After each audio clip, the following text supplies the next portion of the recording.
Esse é o nosso terceiro encontro para a prova da UFO. Para quem está vendo gravado, muito bom dia, boa tarde ou boa madrugada, de onde você estiver. Espero que você esteja bem. Hoje a gente vai falar, a gente volta, né, nessa alternância, uma semana fila, uma semana sócio, uma semana fila, uma semana sócio.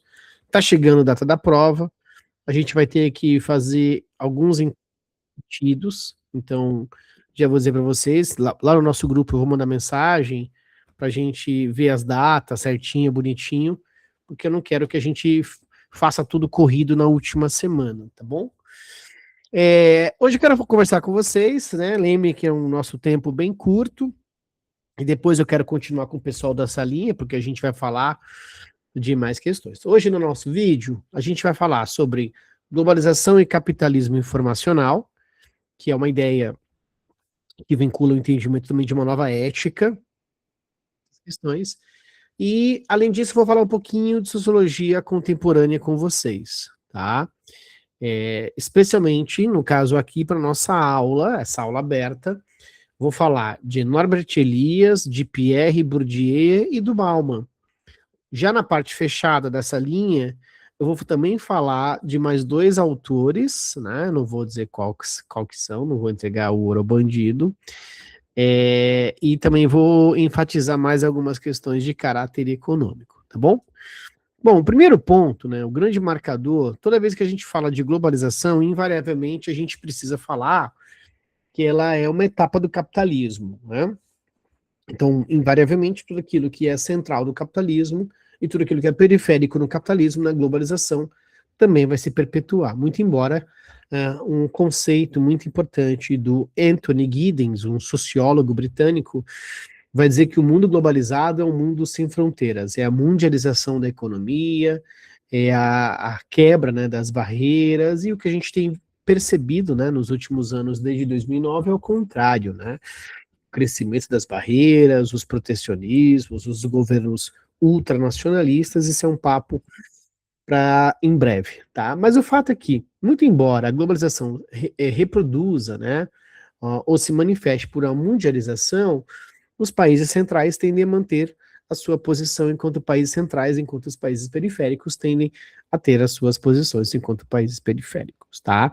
Existe um debate muito amplo sobre a origem da globalização, né? Então, uma coisa é globalização, outra coisa é comércio global, outra coisa é comércio interconectado. Então, assim, são conceitos diferentes para falar de uma economia que ela ultrapassa territórios. Por exemplo, a gente marca três grandes momentos para definir esse debate, e já vou dar o spoiler. O spoiler é: a globalização é produto do liberalismo, então a gente está falando dos anos 70, dos anos 80, tá?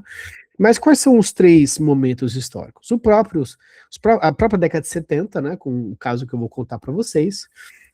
O outro contexto histórico, o imperialismo do século XIX, e, por fim, as grandes navegações e colonização do Novo Mundo, né, e o que se constitui a partir disso. Então vai ter gente que já ouvi, né, não, a globalização, ela deve ter remontada lá ao comércio interglobal da colonização das Américas. Isso é anacrônico, isso é equivocado, isso não é correto. Até porque, vamos lembrar que a colonização se constituiu dentro de uma esteira de um capitalismo comercial, né? E uma característica que vocês aprendem nos seus cursinhos do capitalismo comercial é o mercantilismo, né? E o mercantilismo tem como um dos seus aspectos ser protecionista, né?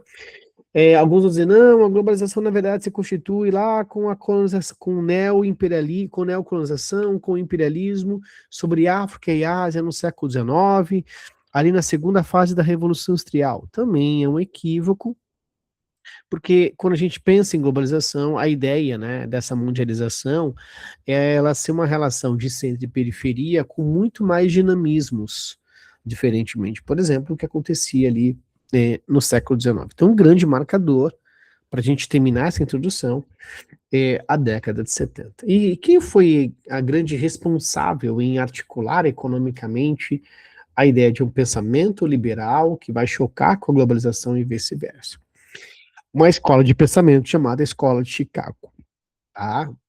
A Escola de Chicago, ela se divide em duas. Existe a Escola Sociológica de Chicago com Talcott Parsons, Robert Merton, e existe a Escola Econômica de Chicago. A Escola Econômica de Chicago tem como um dos seus principais nomes e articuladores um economista que inclusive ganha o Nobel de Economia chamado Milton Friedman. Milton Friedman. E o Milton Friedman, ele propunha a ideia de que o capitalismo ele deveria voltar a um processo de crescimento a partir, por exemplo, do livre mercado, né, da diminuição do tamanho do Estado na economia, não é o desaparecimento do Estado da economia, né? E o livre mercado deveria ser estimulado, haja visto, né, que a gente está falando aí dos anos 70, Guerra Fria, e como você sabe muito bem nas suas aulas de história, após a Segunda Guerra Mundial, foi notório os países capitalistas adotarem um modelo de capitalismo, entre aspas, de bem-estar social, né? Ou seja, com mais Estado. Só que chega uma hora em que esse modelo começa a ser questionado por alguns economistas que acreditavam que esse modelo não gerava enriquecimento. Não vou entrar nessa seara, né, porque senão a gente demoraria muito tempo aqui e tudo mais, mas o Friedman vai dizer, precisamos diminuir esse estado de bem-estar social. Tá? Por que Chile? Porque o Chile foi a primeira experiência liberal da escola de Chicago numa macroeconomia.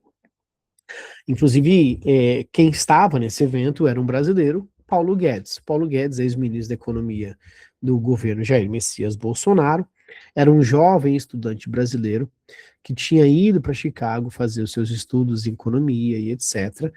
E em 1973, mais precisamente no dia 11 de setembro de 1973, ocorreu um golpe no Chile. O Chile era governado por um presidente socialista, que era um médico chamado Salvador Allende. Esse golpe é feito pelos Estados Unidos, onde os próprios Estados Unidos, junto com o exército chileno, atacaram, né, o palácio presidencial, instaurando uma das ditaduras mais violentas que a gente teve no nosso continente.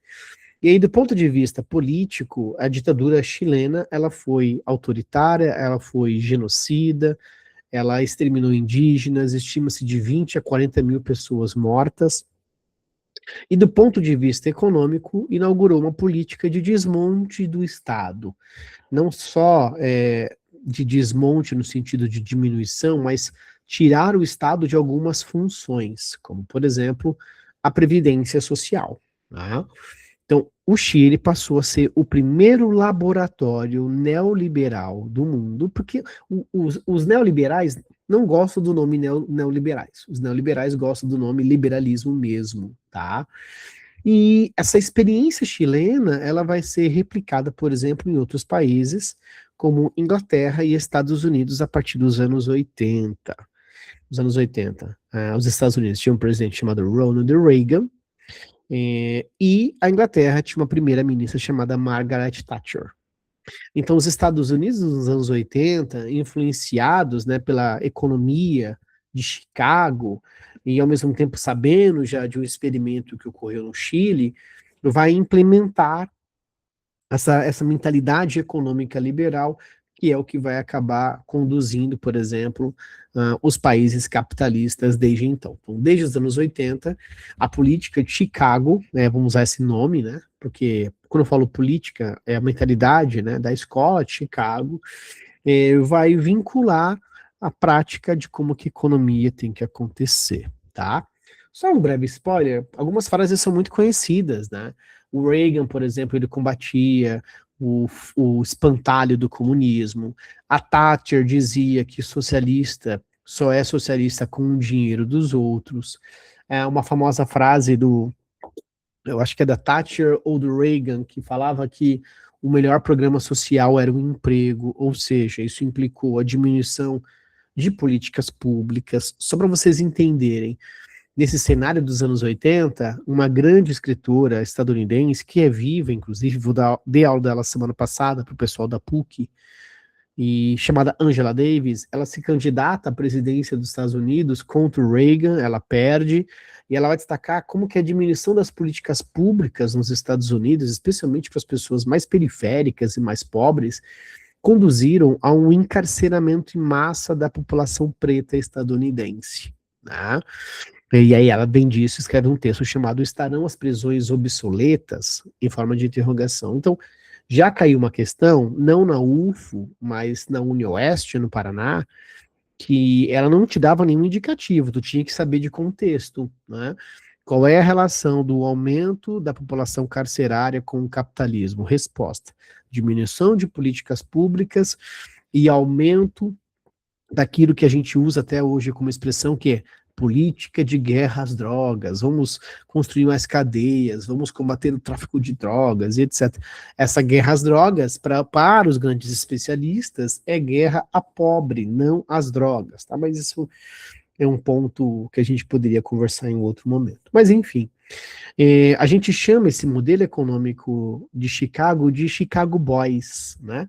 Porque, salvo me engano, foram 23 pessoas, 23 jovens estudantes que estavam nesse processo do Chicago Boys na implementação do neoliberalismo no Chile. O único não chileno era o Paulo Guedes, tá bom? Bom, aí o que acaba acontecendo? Nos anos 80, em meados dos anos 80, vai ter uma adesão dessas políticas econômicas dentro dos Estados Unidos e, obviamente, dentro do Ocidente, e vai ser inaugurado uma ideia, um conceito chamado Consenso de Washington.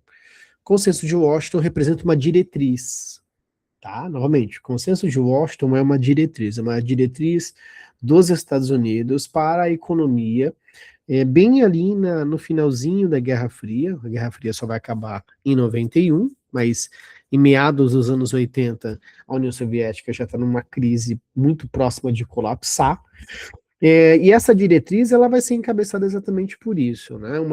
Um livre mercado, uma diminuição do Estado, uma diminuição de políticas públicas, mais avanço, por exemplo, das multinacionais, países periféricos, como o Brasil e tantos outros, estimularem ou deveriam estimular suas políticas de commodities, ou seja, fazer com que os países capitalistas periféricos continuassem a ser reprodutores, por exemplo, de um modelo econômico, né, atrelado lá desde o período colonial. Então, um caso que eu sempre gosto de citar em aula, né, nos anos 80, o Brasil queria produzir computadores, bem no comecinho ali de uma revolução tecnológica, de um capitalismo informacional, que é o conceito que a gente usa hoje, né?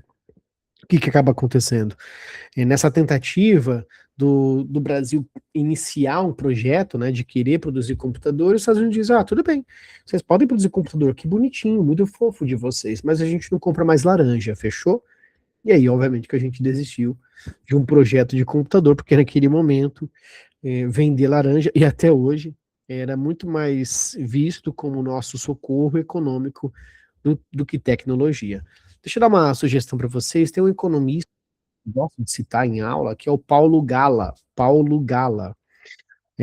O Paulo Gala, ele é um economista muito vinculado, né, às escolas nacional desenvolvimentista, keynesiano, e o Paulo Gala, recentemente ele fez uma publicação, até compartilhei lá, sobre países que aderiram ao consenso de Washington e como estão. Aí tava lá Brasil, tava lá Argentina, tava lá Chile, aí países que não aderiram ao consenso de Washington, tipo China, por exemplo, não aderiu ao consenso de Washington.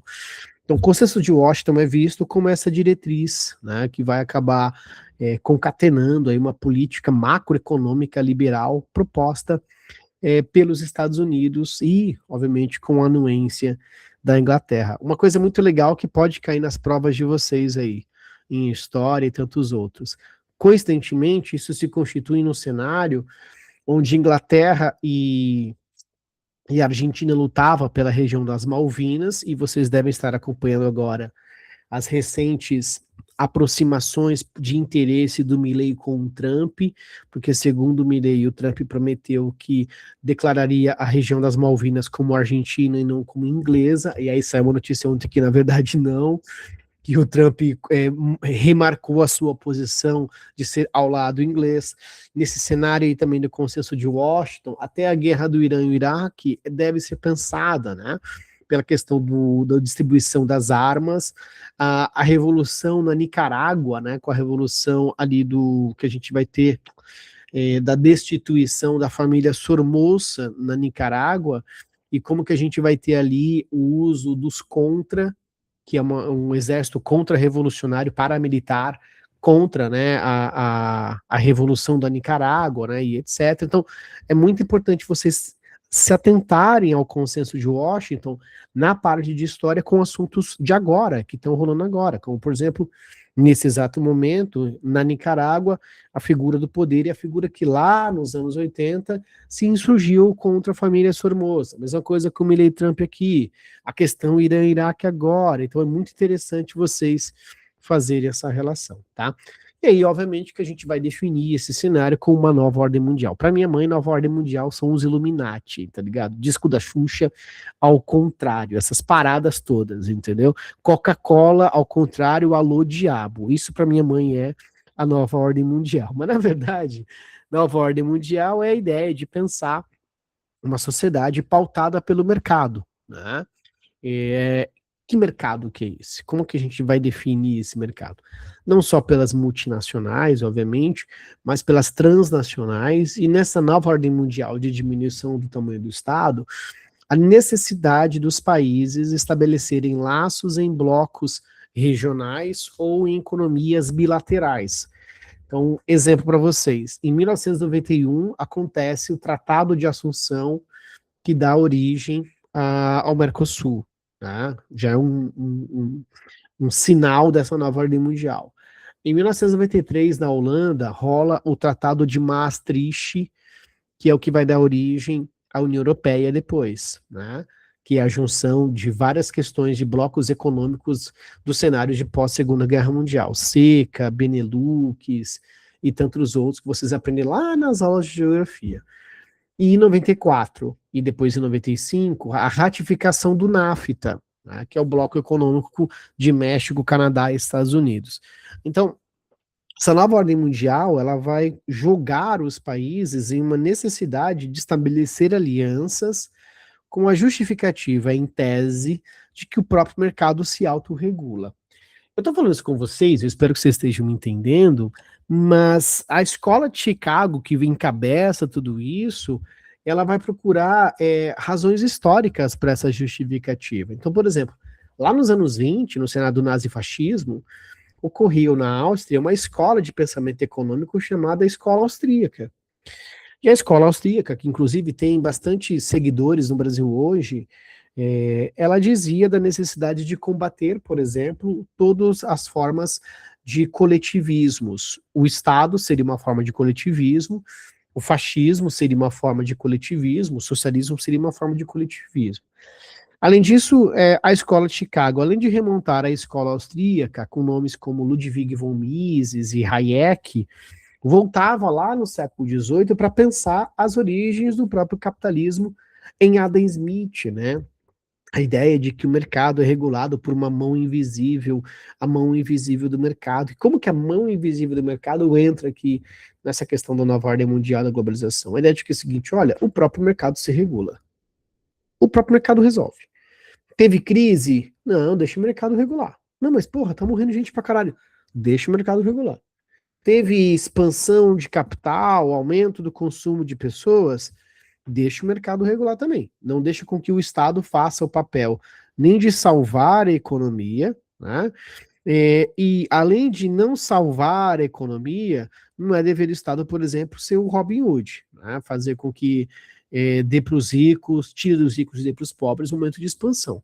A própria economia, o próprio mercado deve se autogestar. Então, para vocês entenderem como que isso vai marcar os anos 90, o Brasil vai aderir muito a essa agenda, especialmente com o governo do Fernando Collor de Mello e depois com o governo do Fernando Henrique Cardoso. Uma coisa que a UFO pode cobrar de vocês. Fernando Henrique Cardoso, ele é um sociólogo brasileiro que nos anos 60 ele fez parte de uma corrente chamada de capitalismo de dependência, ou teórico do capitalismo de dependência. Não é uma corrente, na verdade, é um entendimento. E lá nos anos 60 ele defendia a ideia de que os países periféricos, na relação centro e periferia, eles deveriam estabelecer entre si uma economia de fortalecimento enquanto periféricos para um possível desenvolvimento de uma elite nacional, para depender menos, por isso que é capitalismo de dependência, dos países centrais.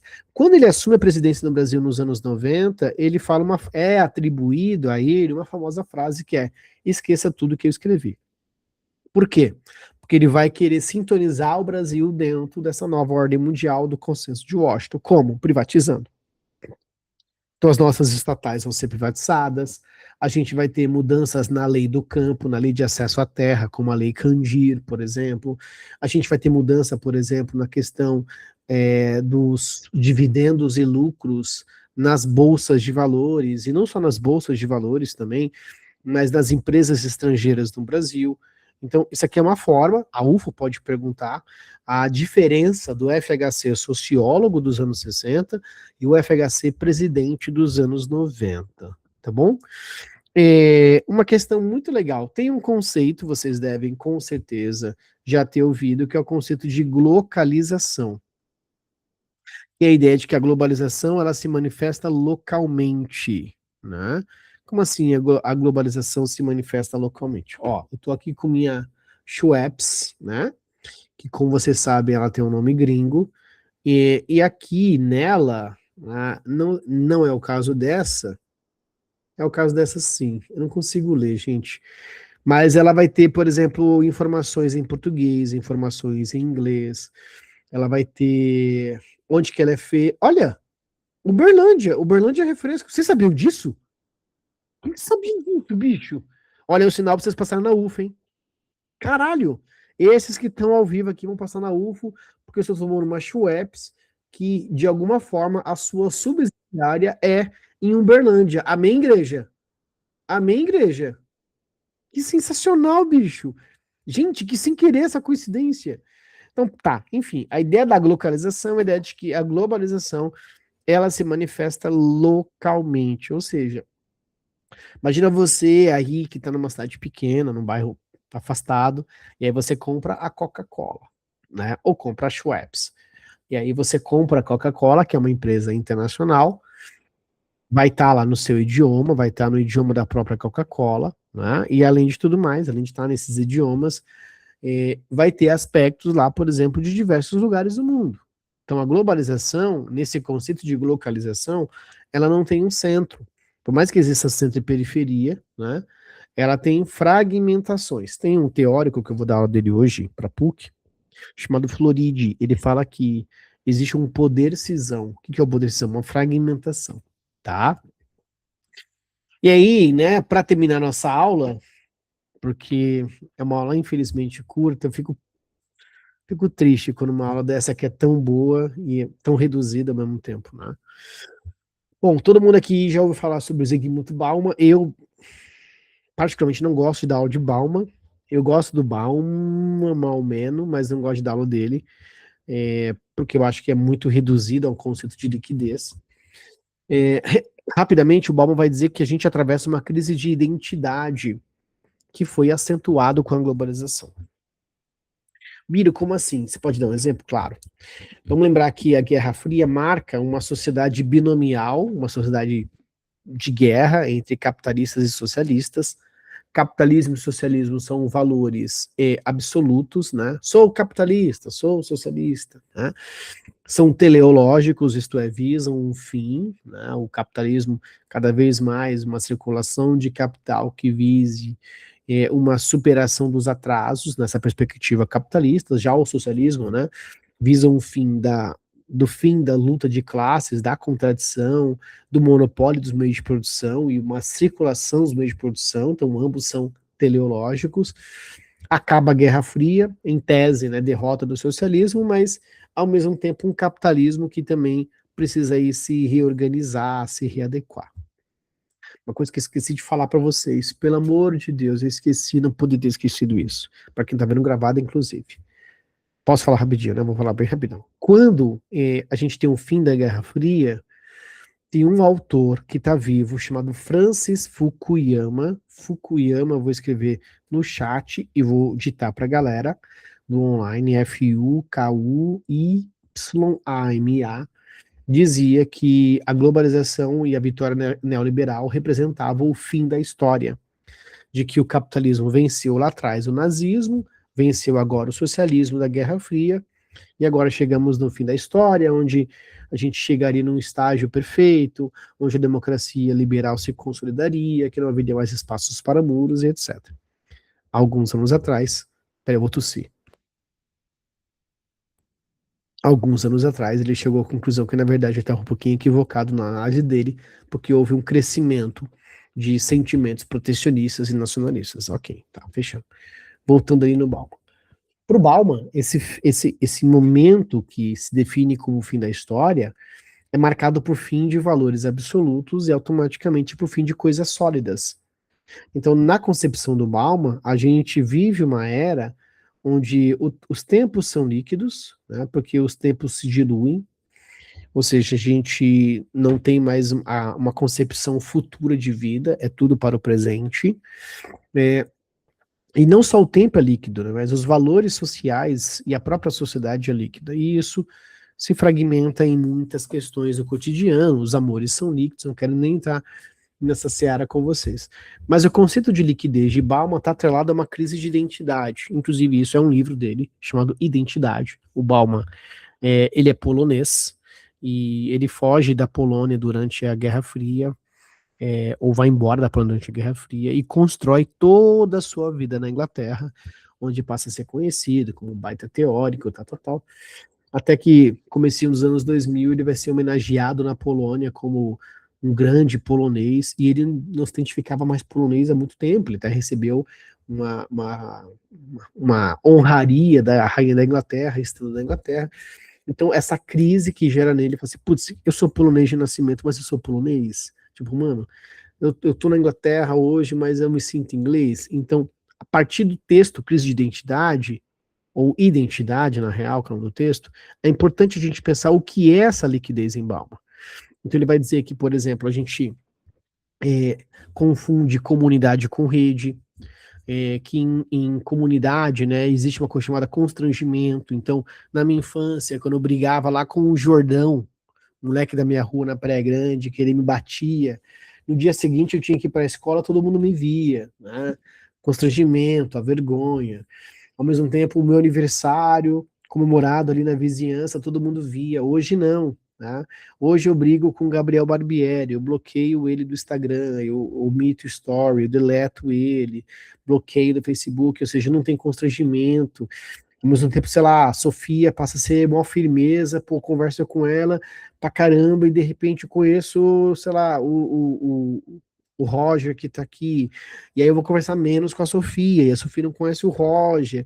Então, esse nosso mundo de rede, as nossas relações e o que a gente sente das relações, elas são menos constrangedoras e menos duradouras. Por isso, a questão da liquidez. Eu teria muita coisa para falar de Bauman com vocês, mas infelizmente o nosso tempo é curtíssimo, tá?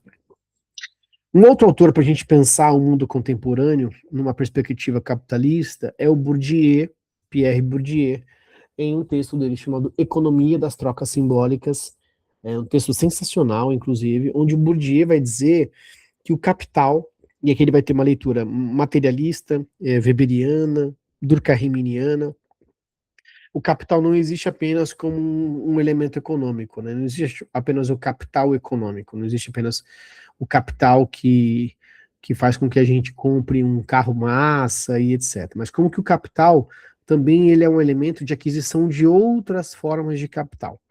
Então, para Bourdieu, existem três capitais: o capital econômico, o capital cultural, que é como que ter esse poder econômico, né, me permite também acessar espaços culturais e ser um sujeito culturalizado, vamos usar essa expressão.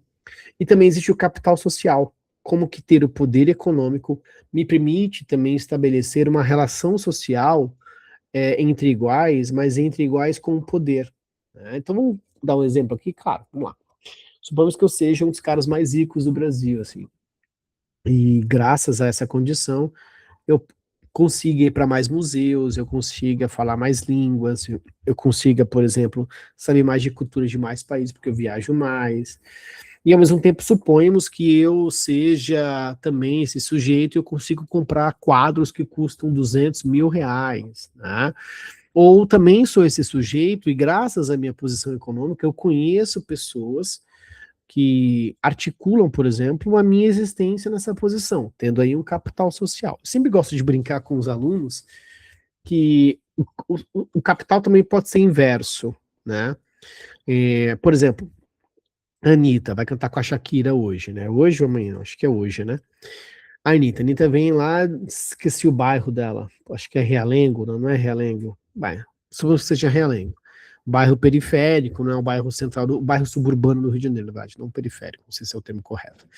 Um bairro suburbano do Rio de Janeiro, e aí ela passa a se destacar, por exemplo, pela sua música. Então ela passa a ter um espaço cultural. E aí a Anitta começa a vender bastante álbum, começa a ir em bastante show, começa a receber patrocínio, começa a ser garota propaganda da Spotify, tem documentário na Netflix, então ela aumenta o seu capital. Então ela passa até agora a capital econômico. Então o capital não é só do econômico para os demais, mas é possível também outras formas de capital acessar o capital econômico. Deu para entender, né? Deu para ficar tranquilo para vocês? Tranquilo? Aí hoje você vê a Anitta, uma poliglota, vários idiomas e etc. Como que ela conseguiu isso nesse momento da vida dela? Graças à sua posição econômica, à sua posição social e também ao seu capital cultural, tá bom? Por fim, Norbert Elias e a segunda natureza. Vocês estão me entendendo? De 0 a 10, quanto que vocês estão me entendendo, meus queridos e queridas? Gabriel Barbieri, 10. Digam para mim. Gabriel Barbieri, 10. Só o Gabriel? Manuela, 10. Ô, Manu, foi você que pegou essa linha esses dias, não foi? Ana, 10. Tá curtindo, Manu, as aulas dessa linha? Pode ser sincero aqui. Fala assim, Biro, não vale nada do que você vende. Tá massa mesmo? Que bom, que bom. Ô, Renan, que bom, fico feliz. Norbert Elias é um dos grandes nomes do século XX, é o meu teórico favorito do século XX. O Elias fala sobre um processo que a gente vai chamar de processo civilizador. Então, o Elias é um cara que também faz uma análise a partir dos clássicos, pega o Marx, o Weber, o Durkheim, mas também pega lá o Freud, pega lá também o Darwin, pega lá o Nietzsche, pega o Foucault, pega toda essa galera e constrói a sua base teórica, né? O Elias vai dizer que no processo de civilização, e para ele o marcador aí é do século XIII ao século XIX, Elias era um judeu de origem germânica, foge do nazismo durante a ascensão do Hitler, depois passa a dar aula em muitos lugares do mundo. Se eu não me engano, o último lugar que ele deu aula foi em Gana, na África. E ele quer entender o porquê que a sociedade tão evoluída, tão racional, foi capaz, por exemplo, de construir algo como o nazifascismo. Que evolução é essa que a gente criou isso? Né? E aí ele entende que, na verdade, isto que foi criado graças à evolução não é uma natureza original, é uma segunda natureza. Porque a primeira natureza para o Elias são os nossos instintos. Né? A primeira natureza para o Elias é a nossa natureza do id, são os nossos impulsos. A segunda natureza é aquilo que é criado para acobertar isso. Então, a segunda natureza é a razão, a segunda natureza é a ideia de progresso, é a ideia de civilização, é a ideia de ciência. Só que a segunda natureza ela é criada, né, como elemento que pavimenta, né, a sociedade, entre aspas, para o mundo de cultura, o mundo melhor, ela não é capaz de, por exemplo, impedir os avanços da primeira natureza. Então, a primeira natureza tá lá na gente, igual eu agora. Tipo, mano, eu tô com fome. Eu tô dando essa aula aqui com vocês, eu tô com fome porque eu não almocei ainda. Então, a minha primeira natureza tá aqui. Mas, ao mesmo tempo, a minha segunda natureza tá dizendo, Biro, tipo, a aula tá acabando, né? Tipo, dá conta aí, explica bem o conceito. Supomos que meu estômago estivesse gritando, assim, tipo, muito, muito. E aí começasse a vir pergunta do conteúdo pra mim, tal. Bastante pergunta, assim. Em tese, eu tenderia a ficar um pouquinho irritadiço por causa da minha fome, né? Porque é uma coisa natural com todo mundo, né? Todo mundo com fome, num ambiente de seriedade, fica irritadiço. A grande questão é que esse exemplo é muito simples, mas vamos pegar exemplos mais grosseiros, assim, exemplos mais monstruosos da história. A partir do momento em que a sociedade germânica começou a não ter mais as suas vidas e o seu cotidiano respondido pela civilização, pela razão, pelo progresso, a primeira natureza veio à tona, ou seja, a razão foi utilizada como uma justificativa da primeira natureza agir. Então, o nazismo é procedente disso. Um lugar em que o Elias analisa muito são os estádios de futebol, né? Tanto que, para quem presta a prova da UEL, o Norbert Elias é um cara que a UEL conhece, gosta bastante, né? Por quê? Cara, eu fui ver Palmeiras e Inter Miami na final não, lá no Mundial de Clubes em Miami. Bicho, tudo aquilo que eu ensino em sala de aula, ali, eu fiz ao contrário, totalmente o contrário, tá ligado? Então, mano, tinha uma mulher lá que torcia pro Inter Miami, e, velho, essa mulher, ela, tipo, quando o Palmeiras tava tomando de 2-0, ela começou a dançar, tipo assim, ironizando, tá ligado? Eu fiquei puto, velho, eu falei, eu xinguei. Ou seja, olha como a segunda natureza ela é incapaz de frear as questões de primeira natureza. Mas não é apenas isso. Isso também pode acontecer com a justificativa de que alguns são inferiores, ou que alguns são impedimentos para o progresso e para o desenvolvimento. É assim que a gente pensa quando alguns políticos falam que indígenas não merecem nenhum palmo de terra. É assim que acontecia, por exemplo, com a solução final do próprio nazismo com os judeus e com ciganos e com tantos outros, e assim vai sucessivamente, tá? Então, segunda natureza de Elias é muito legal a gente pensar, porque ela é inventada, ela é artificial, e ela, quando é fragilizada, ou ela dá lugar para a primeira natureza que vem, ou a primeira natureza se utiliza dessa máscara da segunda natureza para manifestar os seus interesses e os seus grandes desejos. Tá bom? Tudo bem, gente? Tranquilo? Curtiram hoje? Eu gosto demais desse conteúdo, bicho. Demais. Ó, como vocês ouviram, deixa eu parar minha gravação, pra quem tá vendo, beijo da gravação. Nananana. Ok. Olha só, como vocês viram, eu estou com fome mesmo, real, não almocei, tô sem comer desde as 11 da manhã.